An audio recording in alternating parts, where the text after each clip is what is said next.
This Monster Podcast presented by J Concepts.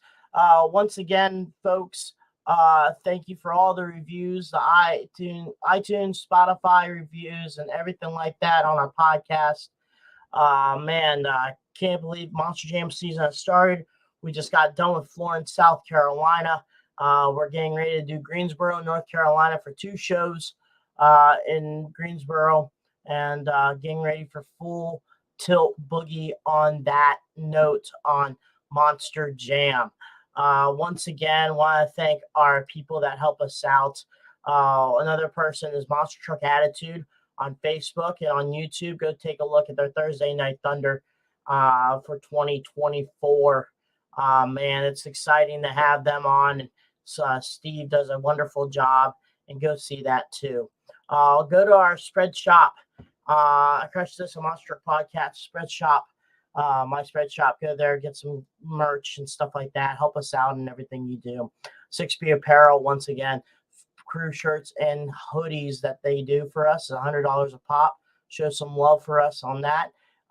Pretty cool stuff right there. You get the OG and the retro look, and then maybe, possibly, let me point out that way. There we go. Possibly a newer look. So we got our new look up for 2024. Still on the process of our intro video. So I'm still new at all that stuff. So I may click the wrong one. I don't know. But also go see Amazon.com. I'm brain farting. Bryce Kenny.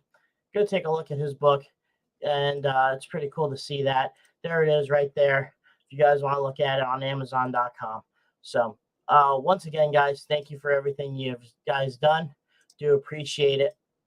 And all the people that have helped out in the process of this monster truck world. Rocking my Raminator t-shirt here, but we're going to get to it here with our intros and stuff like that. I want to thank a couple more sponsors, and then we'll have Gary Schott Jr. on here in a couple seconds. So here we go.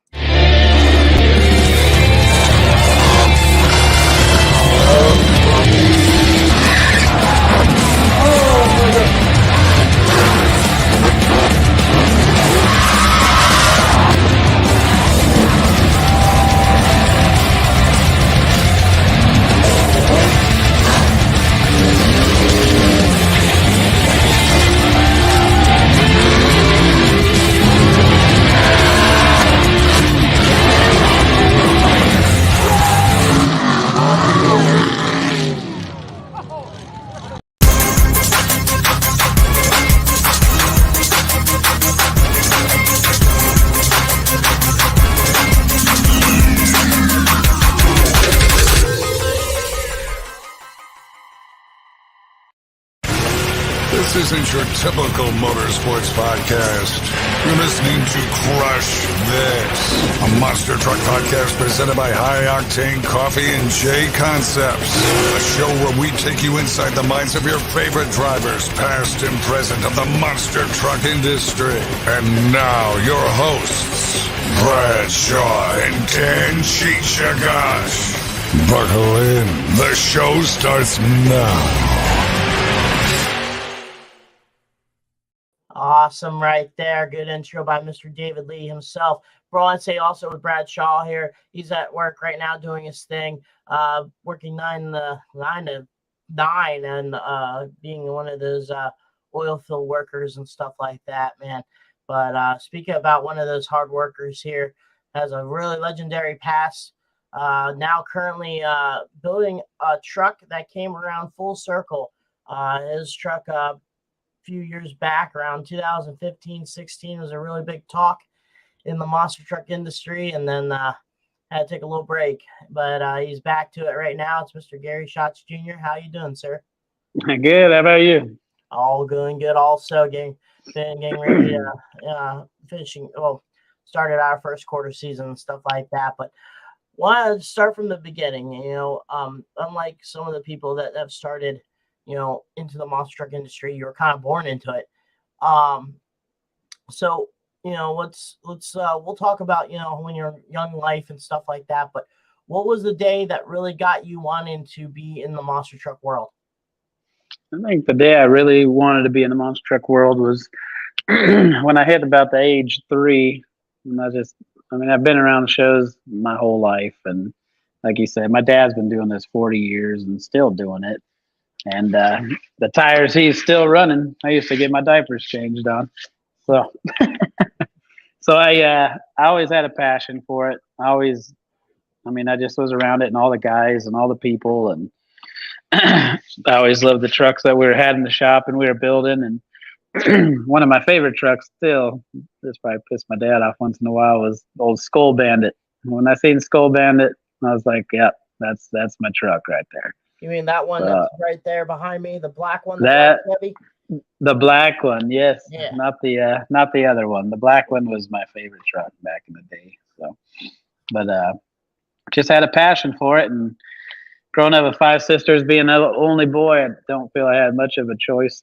It just kind of stuck into it, so it worked out. So, how old were you when you talked to your dad?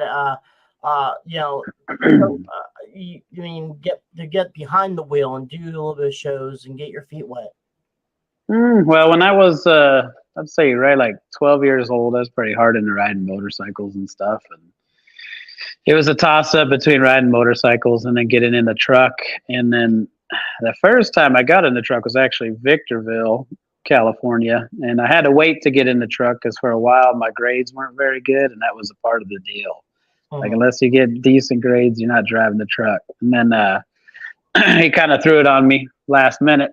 My report card came, and my mom called and told him, like, oh, he's got his grades up. So he kind of, right when I was biting into a burrito, he's like, oh, by the way, you're driving tonight. And I was like, right at 14 years old, 14 and a half. So I made it through that night, and it was good. I learned a lot, and then ripped the tailgate off the back of the truck, and it started just a cycle of breaking parts for a while until I learned a little more. But that's when the Terminator truck, correct? There was a Terminator, but the first truck I drove in our team it was called the Enforcer. It was kind of it looked like black and white, looked like a cop car kind of. So just the other team truck. So, but then I ended up in the Terminator right after that. I only drove the Enforcer like once or twice. Okay, so you do your thing and stuff like that. What you're going to get to right now about being the other side of the fence. We always hear stories about monster truck dads and our families that mostly monster truck dads. They don't get the tour or see what their kids plays and soccer, sports, academics. A lot of times there could be a show on a Saturday of Thanksgiving, and all you'd be able to do is get a quick sandwich, Thanksgiving. Then he's set sail on the rig to some destination that weekend because it was on a Thursday. So, for me, wanting to know on the other side of the coin there, how did you handle your dad going so much, and what pursued you to not, I guess, let's say, dislike monster trucks because you didn't get to see your dad a lot, but how to keep the balance between I guess the love of it. I think I never had a dislike towards the trucks. I didn't blame the trucks necessarily for them. I just knew he had to work, and that was just what he did. It was just that's what Dad did in certain times of the year. He was gone for months at a time, which was the original first quarter before, right? Mm-hmm. So we wouldn't see him for a while there, and then he'd come home, and we'd get to catch him on the weekends here and there when he was home. But I didn't really understand it much as a kid. It upset me a lot. It was a bummer to not be able to go to all the shows and be a part of it, but I had to do school and all that. And as a kid, you don't quite understand it. But now in my line of work, I also, like Bradshaw, I do oil field work. So I'm gone 2 weeks and I'm home 2 weeks and gone 2 weeks. But I don't know. It's like that fine line of sacrifice for what you really want to get. Where do you want to be? It's I kind of ended that way in my career with the monster trucks, is working for people, drove like 14 different trucks. And then I got to the point where I'm like, okay, I need to figure out how I could own a truck and the way of going about that was just getting in a different line of work and stacking that paper and just chasing the dream, you know. But as far as being a kid and missing my dad and for shows and all that, it was it was testing. Being raised by your mom, just your mom, and wondering what dad's doing and when you're going to see him and what's going to happen. And you always, when you're young, you worry about them. The trucks, you think they're, back in the day, I feel like it was a little more dangerous seeming than it is now, you know? A lot of safety involved now. And so that always went through your head too. He always called you guys and stuff like that. They'll check you. Oh, yeah. And stuff like that. Yep. Checked in on us and always, whenever he could see us and had time to see us, he'd get us and we'd all go ride 3-wheelers or whatever and just kind of have a good time and spend as much time as we could together while we could. What other teams? So, you know, you're 14, you're driving, you know, your dad's truck, but you said you started driving other people's trucks. Is there a few trucks that you can name that you drove around for a little bit before you changed careers and try to pursue your own monster truck? Yeah, sure. So when I got right out of high school, I took a little break from the trucks, but not long. I actually went out and worked for Sam Sturgis. So in that little time break there, I was driving unnamed for him. And then Ronnie went and did something else for a while. So got a nasty boy for like a season. And then back in unnamed. And then after that, I went and worked for Calvin Raymer. So drove for him for a while. And that was fun because he's a little closer to home for me. He's in Northern California and I'm down south here. So that was nice being closer to home. And then from Calvin's, I went to, was it Don Frankish. Went to Don Frankish's. And that was probably, yeah, and that was probably the funnest I had, to be honest. I love that little truck. Like, it was so squirrely. But I had a lot of I had a lot of good luck in it, a lot of good shows, and you know, I'm not a huge fan of 3D bodies and all that. I like monster trucks to be trucks. But I get it, because once you see that kind of fan base that brings, it's just awesome. So the kids love it, and that's what it's about, right? So did that, and then worked for Dave Smith for a little bit, and after that, I made my way home and did a couple of different jobs, and ended up getting my CDL.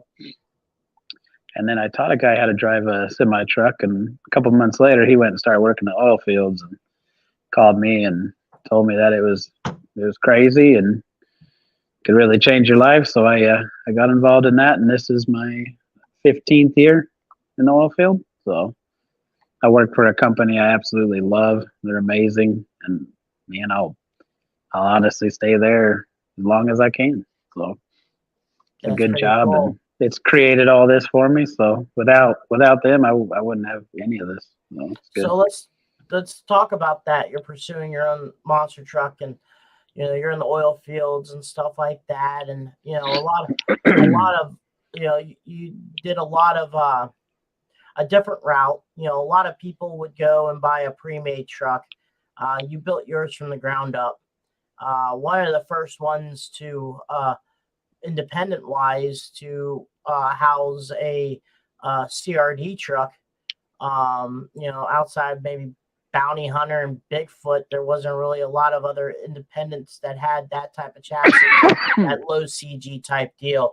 So I mean, I'm assuming before you put everything together, the great, you know, the Hooligan truck, you took your time and you did your studying and stuff like that. So why did you pick the parts and pieces for that truck compared to, you know, finding a pre-made truck, or, you know, like your dad was a diehard Patrick fan. So, I mean, he had Dan Patrick equipment left and right.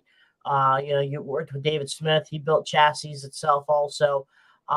So what pursued you to do the CRD route, and the parts you did to kind of build an independent truck where a lot of people today kind of have the kind of a similarity to that truck stance.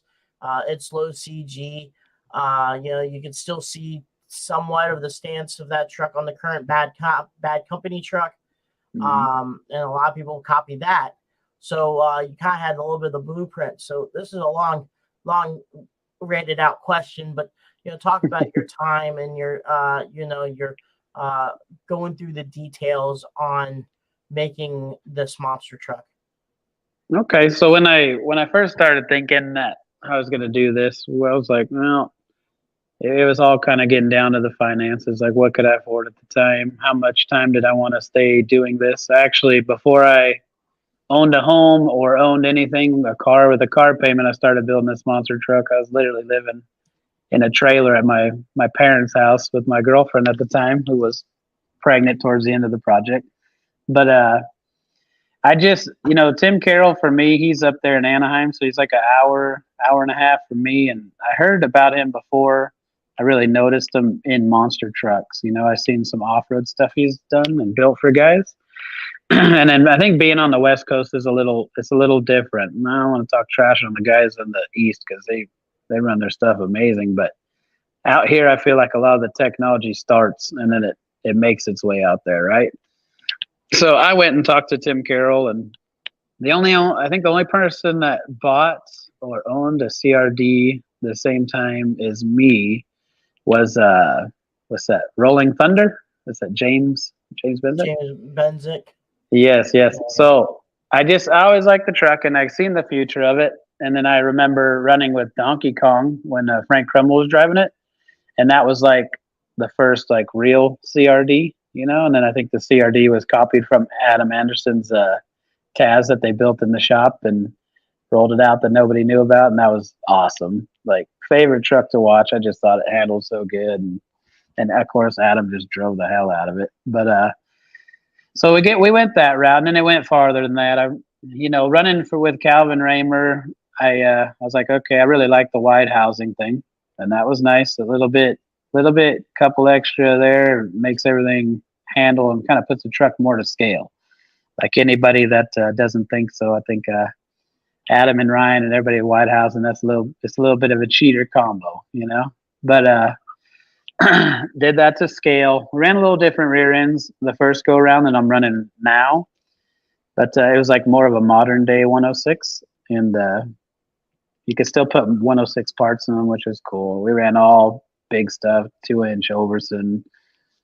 For fine spline stuff, it was pretty awesome. 300M axles, 300M sway bars, which the guy that builds all our sway bars and most our parts here in San Diego is the guy that builds a lot of that stuff for John Force and all those drag race teams. So, and then it kind of like,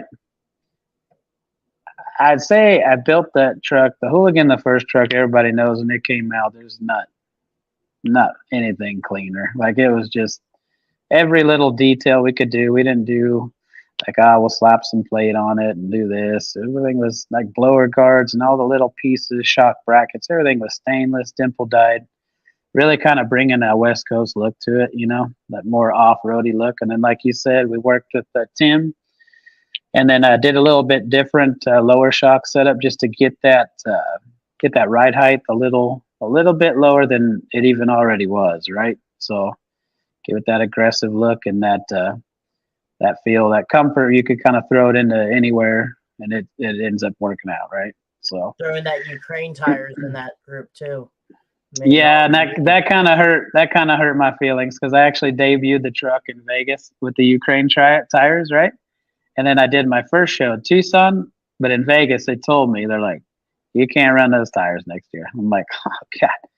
Which I went the route with John is still, I think he's modified the motor plan just slightly, but what I learned from Calvin and all them running a Big Duke 18-degree heads, I mean those motors are just, they're, you know what I'm talking about. You're running Raminator stuff. It's just a whole nother world of horsepower there that you could unleash, Mm-hmm. But so I went that route, and the first motor was real crazy compared to what I'm going to run now. Right now, I'm going with Richard Midget's standard package, just availability, and it makes more sense. And they run great too.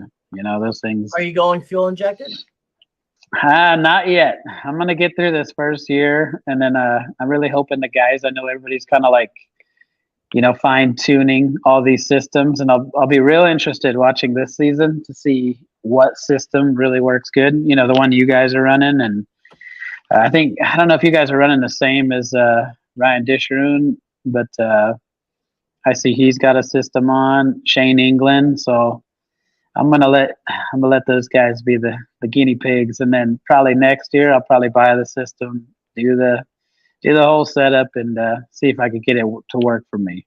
So. They run Fuel Tech systems. Well, we run Holly, but we run it different than what the Feld people were doing. Our trucks are running the same type of format as what Corey Rummel and the Avenger team in Michigan's running. So even though it's still under the Holly umbrella, it's a little different, but okay. You can still interchange parts with the Feld group or whoever runs with Holly. It's just like if I say a little bit, 5% difference between the two. I mean, it's not that big of a deal. Okay. So, yeah. That's exciting about it. You debuted it Las Vegas, and I'll get your question one more time here. Got to thank my sponsors.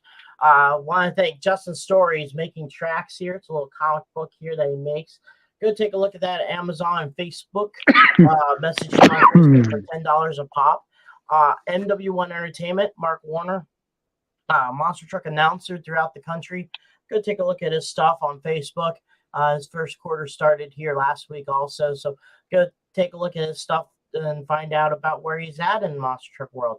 So you built the Hooligan truck, like I said, and people may not know, was the precursor of Bad Company. So let's talk about the situation there. How did you basically help start a team that is running wild through the last couple of years and becoming one of the most badass, most popular trucks in the country? Just started because of a sale between you and whoever. Yeah, so the way that all went about was I posted the truck, just kind of see, like, what happened. And John Gordon actually got a hold of me, and it was John Gordon and then Dustin, and we just talked about it, and man, they were all about moving forward with it. They knew it was a good truck. They knew I only had a couple shows on it, and it was kind of the perfect fit for them. They put their own twist on it and did their thing, but I kind of like how they followed suit. Like, as far as I'm concerned, like, the truck was nice. They kept it nice. It'll be nice again when it rolls back out here in a couple months. And then, John's stuff now it's awesome. I mean, it's hard to keep monster trucks nice when you run that hard, like everybody does. But they do it, man. They treat their equipment like hot rods. And that's why when the opportunity came to purchase it back, I knew he was going to send me home with a good piece, just like I gave him. Right. So, but, how did that come about? What you mean? Oh, as far as buying it back? Yeah. Pretty crazy story, actually. I don't know. I go through these things in life, and like, I get these ideas, and with the down, I got to have an up, right? So end up going through kind of a bad breakup, and I was like, well, I need to be busy. Whenever my brain is, idle, I know that's not good for it. So I got to focus on a project, and I fall down to here, I like to come back up past where I was, right? So I started pricing things out, and me and my dad, we weren't on very good terms at the time, and I'm like, well, but I want to do this anyways. I want to fix this, fix that, and then move forward. So I started pricing out things and working with Dylan Finley, just like, all right, this is what Clark's costs, this is what this costs, this is what that costs. And then, can you get the stuff right now? Because that's, ever since COVID, I feel like everything's a little tricky to get. So I was just sitting there thinking one day, and I honestly had a dream, and I just kept dreaming about it. It was really weird. And I was like, you know what? Before I ever even made the phone call to John and them, I was like, I'm going to buy my old truck back. Like, they don't run it that much. He's got his new piece. They don't like running a 2-truck team, and they will, but it's not, he says they're, way more into just running the one truck, keeping the one truck up, and if they had the second truck, like, there's been a couple times where he hopped in the second truck, I think, like Monster Jam Atlanta, which I always I want to give him a hard time because every time he gets in the old truck, he beats up on his new truck. But we'll just keep that to what it is. But so I gave him a call, and I was like, "Hey, this is what I'm thinking. That's what I got going on." And we talked about it, but it didn't get real serious. And a couple weeks later, I was like, "Oh, you guys, you thought about it at all?" And Dustin, he's always home running the business stuff, and John was on the road. It was a busy time of the year. I got the truck back in March of this last year, so obviously rounding up a part of first quarter. But I started working deals. I didn't want to get didn't want to get rid of the planetaries and all that. And I understand that all that stuff's really hard to come by. And I didn't have a plan on running 106s, so I was like, okay, I could work with that. So I didn't need the motor. So I was like, that's fine too. I got kind of a different plan for this go around. So we just settled on a deal on the chassis, shocks, pretty much everything. But if you rolled the rear ends out and took the motor out, and so last March I went and I drove out there to Georgia and we loaded it up, and then I got the 5 Gen 1 BKTs from them. So got those and just shoved it all in the trailer and came home. But those guys really did me a kindness. They really did me good, man. Those guys they're awesome. Like, they didn't have to do any of that stuff, and they were great throughout the whole process. They were great, and it's pretty much an emotional deal to get the old truck back. When you go through times and you got to get rid of things, and a lot of it was because my daughter was so young. I didn't want to be a oil field guy and a monster truck guy. I already missed enough time at the house, right? So like we talked earlier, growing up that way, I didn't envision that for my daughter. And then, my daughter said the things a couple months ago, like, "Oh, I want to race trucks with you and Papa." And I was like, "Oh gosh, here we go." So like I said, it hit you right in the heart. It did. It hit me right in the heart. And honestly, she's such a good kid, well behaved, does great in school. She's spoiled, but she don't act like it. So it's good. She's whatever she wants, that's what's going to happen. So now we're starting to have third generation drivers. Like a few weeks ago, last year we had Thomas Borders' daughter Jasmine was on our podcast, and she's a third generation driver. It's starting to become now where it become like the early days of the 80s, 90s, 2000s. Now the kids are 2020s, 2030 type deal.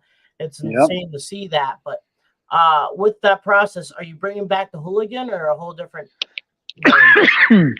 Definitely bringing back the Hooligan. Like I just, as far as the looks of it too, I don't know. It might be similar. Right now, I'm kind of just not sure what body I want to put on the truck, to be honest. And then this time, as far as like the scheme of everything else, like this made it a little challenging purchasing everything back, because when I owned it, everything was red: the shocks, the sway bar arms, the 4 lengths, all that stuff. When John and them got it, they made it their own. They made everything orange, which is fine, even though it's my least favorite color in the world. So I got it back, and this time I'm going for an even more mean look. Everything's either jet black, flat black, the motor, everything, just kind of real. It's got a real industrial look to it, but it looks really sharp. It's turning out really good. It's going to be a combination of a lot of bronze stainless and blacks. So that'd be cool. Like when you came out with the Hooligan truck, it was one of the first trucks to debut the new Chevy Silverado body. I'm always a fan of the GMC trucks. I think they look. I think they look better than the Chevys. I would love to have the new GMC hood mold, but man, I feel like no one is making the jump to get molds on these things, because that new GMC, like what is that, the 2500, that ATs? Oh, that thing looks so mean. Like, that looks so good on a monster truck. So that's gone through my head. That's actually something I was really thinking about. We do a couple of auto shows with the Raminator. We go through, the RAM displays and stuff like that. And I talk to a lot of the representatives who deal with GMC, just the BS and stuff like that. Even though they're under the GM brand umbrella, they do top secret stuff that Chevy doesn't even know about with their vehicles. Like their vehicles are different. At one time you could tell the difference between a front clip of a GMC and a Chevy. Now, if you have them two standing next to each other, you can't tell the difference between the front end of a Silverado and a GMC because they're completely two different things. And they gave that avenue for GMC to do that, to make their product a little bit different than their time. So I always thought their trucks looked pretty good, and I was very surprised that no one,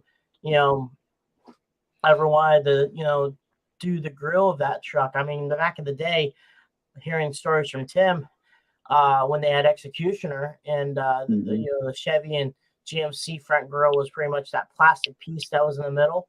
Everything else was the same thing. So, if they wanted to do shows and the promoters said, we have, 5 Chevy trucks, 3 Fords, and 1 Dodge, can we put the other GMC grill and you drive as a GMC truck for the show? And Tim's like, okay. So they pop the grill off and put the other top grill in. And that's what Jack Woolman did also with Taurus is, whatever show or sponsorship wise, if GMC is sponsoring a show and they don't have a GMC truck, they'll ask, Woolman or Halls to do it. They'll, like I said, they pop the grill out and put the other grill in. And for that show, Taurus or Executioner becomes a GMC monster truck instead of a Chevy truck. But I wish that could be that easy. But man, those trucks look really good. And I'm very surprised no one tried to pull the bullet on it yet.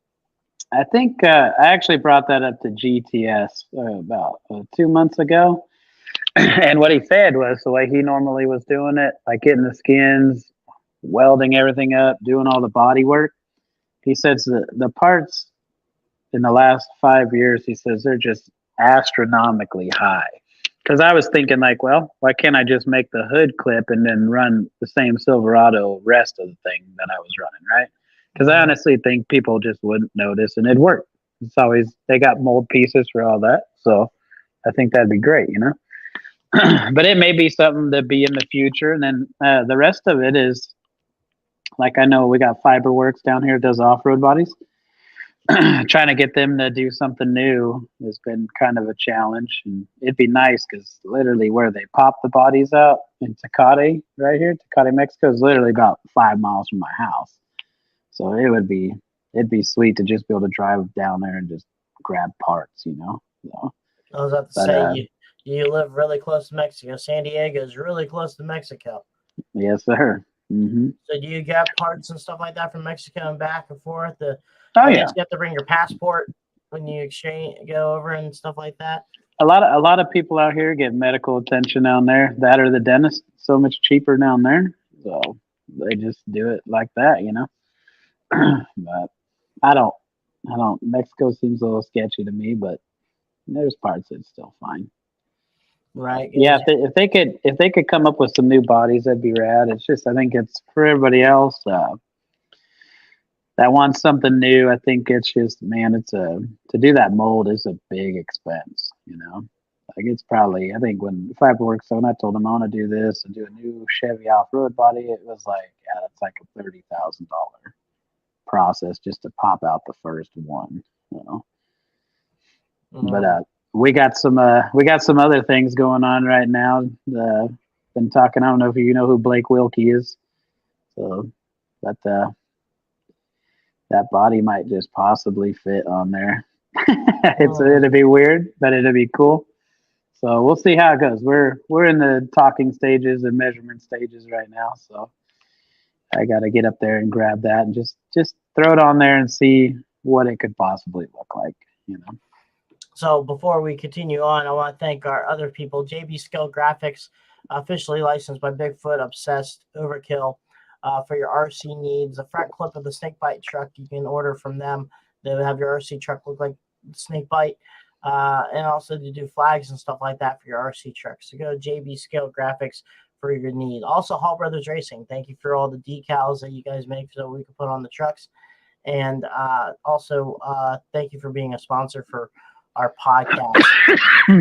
So now, you're getting ready. You're finishing up. You're ordering some stuff from, Overson and stuff like that. And so, I mean, compared to you're pretty much building a whole new, even though it's the same truck, start from scratch. You're building the truck from the ground up pretty much, instead of how you got it from Gordon and Dustin and them.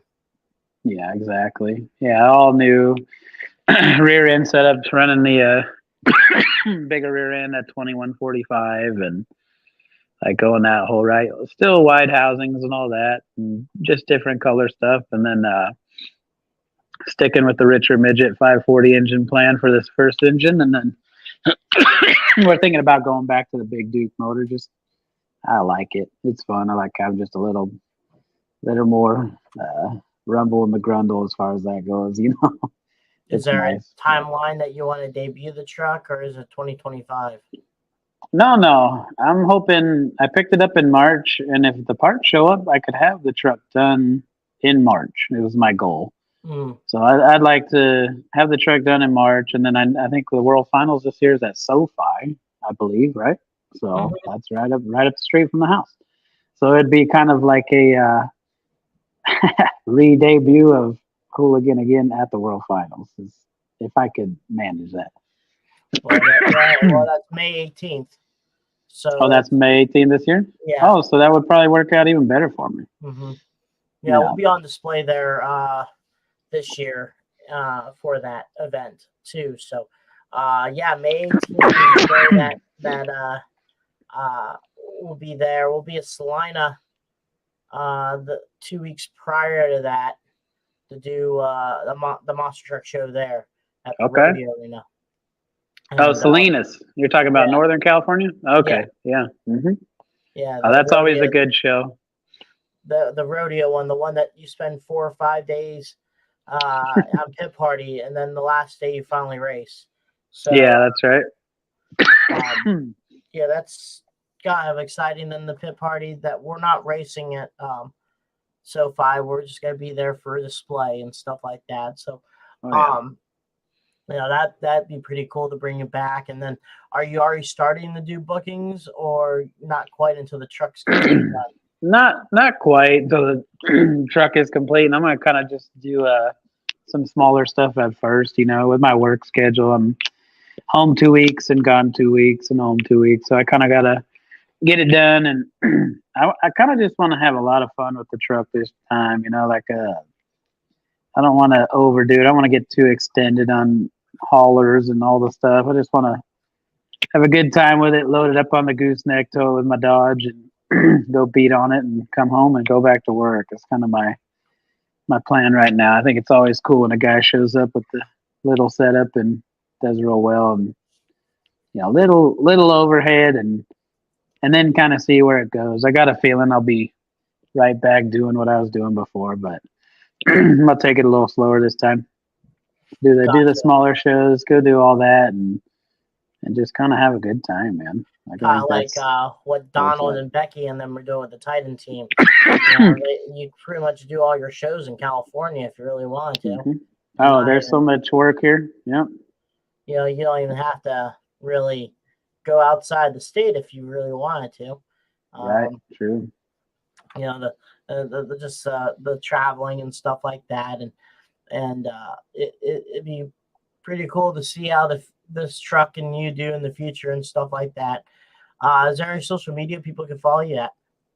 Right now we're working on just like some TikTok stuff, but once I get a little closer, probably the first of the year, I'll roll out the Facebook page and all that again. So we are doing like some hats and other stuff on TikTok, and we're having fun doing that. So we're just kind of just low key right now, just getting it out there a little bit, and then we're just going to kind of hit them hard with it when it's ready, So how's the oil and gas fields doing? Like you said, Brad is currently doing that as a roughneck, I guess you would say. Yeah. And so what position do you do there? And you've been there for 15 years. So is it the California area, or do you go up north of Canada?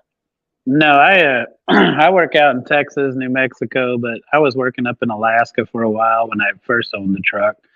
But right now I'm just staying outside of Odessa and kind of working out there. And I'm a crew lead out there, so I run a fracturing crew, and man, I love those guys. I've had a lot of the same guys for 5 or 6 years. They're they're my family away from home. So just I keep doing that, and I really, like I said, I work for a great company. I'm super happy about it. Do they nickname you mean the monster truck guy, or do they tell you, hey, I took my kids to a monster truck show, and they all excited because they took them to the show and stuff like that? Do you get that a lot? I do. I get that a lot, and even not having a truck for a long time, but everybody knows what I'm doing now. Because like I spend hours and hours with these guys, and this time around too, the colors are the same colors as the company I work for. We might we might roll out something with Liberty Oilfield Services as well to kind of work as a team, and because I'd like to get to the point where I could run first quarter if it goes that route and be able to have all the dates, So, but we'll see. We'll just kind of see how it works out, Yeah. So in our podcast, we try to learn a little bit more about you and stuff like that. So we are going to continue on a little bit about the oil and gas field and stuff like that. So you go to different places in the United States. Is it a different crew, or like you do your you said you're in Alaska. Is that site still running as it is? You just go to a different place throughout the United States? Yeah, I was working with a different company then, but yeah, that was all up in Prudhoe Bay. So I worked up there for about 5 years, which was cool. Our normal time, like on a job, would be like 2 to 4 weeks of actual fracking. So do that and then move on to the next pad and kind of chase the rigs around. So it was like 5 a.m. to 10 at night type oh deal? well, that's I wish. A lot of it right now is I usually get up about 3, leave camp about 3:30, and I get back to camp about 8:30 at night. So they got you for 14 days. They're gonna use you, and then when you're a supervisor, the phone never stops. I've gotten better about turning it off, but it's just a part of the job. I think that's why I got 14 days on and 14 days off, because it takes most of 14 days off to get out of zombie mode. And so I mean, we have listeners that are fans of monster trucks and stuff, but what is fracking? What material are you guys going after? Either natural gas or oil. So fracking is we pump water, acid, and sand down into the well bore. It goes all the way down into formation, which now we, since we do horizontal drilling and all that, they'll go down and perforate, and we will actually spread the shale rock, and that's what the oil and gas will come back to the top into the production once the production guys come and set up production wells and everything. So it's quite the operation. The technology has come a long ways. It used to be a big problem because we'd use a lot of water, but now we use a lot of majorities reclaimed water, things that we can't do anything with. So it's kind of cool as far as that goes. And in the 15 years, the technology has come a long ways. Like now we got electric equipment. We got all kinds of stuff that they've rolled out, and it's rad to see. I always saw back home in West Virginia, I see these, I guess they're not oil, these semis that have the cylinders on the back of them like tankers, and you see them 3 or 4 a piece just driving along. And then, one of my buddies, he lives in a rural town called Bethany, West Virginia. Okay. The road that he drove on was gravel, rough, kind of like a paint can shaker. Shaking your head left and right. Well, there was an oil and gas company that was using some of the lands from the farmer that was down the road, and all they did was pave that whole road.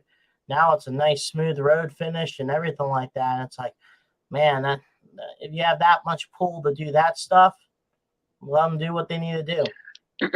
Yeah, oil gas industry it's always going to be big.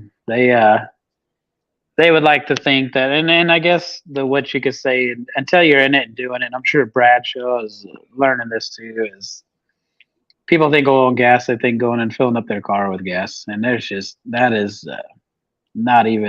not the whole part of it, right? Everything we use is a petroleum byproduct, plastics, rubber, anything. It's all involves some kind of petroleum product. So we need it. We'll keep using it. it gets a bad name here and there just because it's, a lot of times it used to be the rougher group of people doing the work. It's really not that way anymore. No, it's just guys out there trying to make a good living for their families. Nice. Well, Gary, thank you for being on here. Like I said, anyone can follow you on social media. I think you have Facebook and TikTok and stuff like that. And Yes, hopefully sir. we'll get to see this truck in May at SoFi. That would be cool. Awesome. Well, once again, Gary, thank you for being on here. Next week it'll be TBA. It could be a live episode or another recording. So we'll go from there and we'll post on our social media when our next person will be on. But once again, that's Brad. I'm Brad. I'm not Brad. I'm Dan Agosh. Brad Shaw is out right now, but he says what's up. So once again, folks, thank you for watching Crush This, a Monster Truck podcast. Keep the rubber side down and the shiny side up. Peace.